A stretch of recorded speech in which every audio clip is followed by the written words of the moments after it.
สบายดีทุกคนเฮาสิมารีวิวจมูกแข็งแรกในชีวิตของเฮาเนาะเปิดคลิปมากะสิวันนี้เรากำลังจะไปทำจมูกกันจ้าเกียมบอกว่าจมูกเพิ่งเก่าได้เลยค่ะจมูกเพิ่งเก่าจะเป็นประมาณนี้แต่ไม่รู้ทำออกมาจะเป็นยังไงรอดูกันทุกคนแต่ก่อนที่เฮาจะไปเฮาก็สิมาแวะเติมพลังกันก่อนเฮาสิไปกับคุณโมเนาะมื้อนี้คุณโมสิเป็นกำลังใจให้และเขาก็มาฮอดคลินิกเป็นทีเรียบร้อยแล้วตอนนี้ก็คือนั่งถามรอคิวในเรื่องที่10ฮอดคิวของเขาก็จะได้มาคลีนหน้าทำความสะอาดหน้าทำความสะอาดปากทั้งหมดแล้วก็เตรียมตัวเพื่อเขาถ่ายรูปก่อนเตรียมตัวเพื่อเขาห้องผ่าตัดผ่านไปชั่วโมงถึงการผ่าตัดของเขาก็เป็นทีเรียบร้อยแล้วตัดภาพมาที่รถกำลังนั่งรถกลับบ้านถามว่าเจ็บบอกกับบทเจ็บเลยทุกคนปากมันยังซาบ่เซาอยู่เรารู้สึกว่าปากเขาปักใหญ่ตอนนี้ถ้าเจ็บมันบ่ได้เป็นหยัง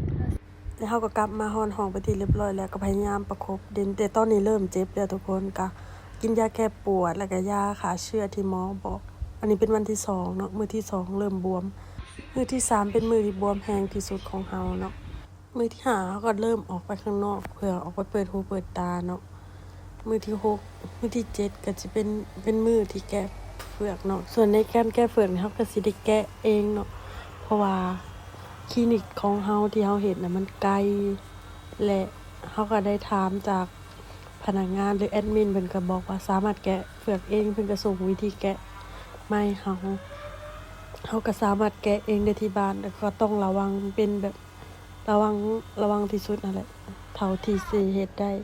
แล้วก็ต้องล้างมือให้สะอาดที่สุดล้างมือด้วยแอลกอฮอล์น้ำเกลืออีกรอบนึงแก้เฟือกแล้วเฮาก็สิล้างด้วยน้ำเกลือแล้วก็เบตาดีนอีกเนาะเพื่อป้องกันการติดเชื้อได้แล้วก็ได้ครบ15มื้อเนาะเป็นมื้อตัดไหมอันนี้ตัดไหมมาเป็นที่เรียบร้อยแล้วมื้อตัดไหมมาอันนี้ก็สิเข้า17มื้อเขาก็จะได้ออกไม่อยากออกกำลังกายได้แล้วเนาะมาถ่ายรูปลินทรงดังของเราก็สิประมาณนี้เนาะตอนนี้จมูกของเราก็ครบ34มื้อแล้วเนาะจากที่ว่าไว้ว่าสิมาเฮ็ดคลิปรีวิวก็ยังบ่มีโอกาสได้มาเฮ็ดคลิปรีวิวจักเทื่อและตอนนี้ก็คือ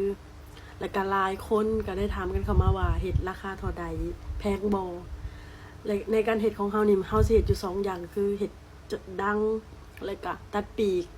ส่วนราคาก็คือตัวเห็ดดังนี่อยู่ที่28,000แล้วก็ตัดปีกนี่อยู่ที่15,000เนาะแล้วก็ราคาจ่ายรวมเลยเพราะเฮาบ่อยากเฮ็ดหลายเทื่อเฮาเก็บเทื่อเดียวเลยจ่ายเทื่อเดียวเลยก็คือ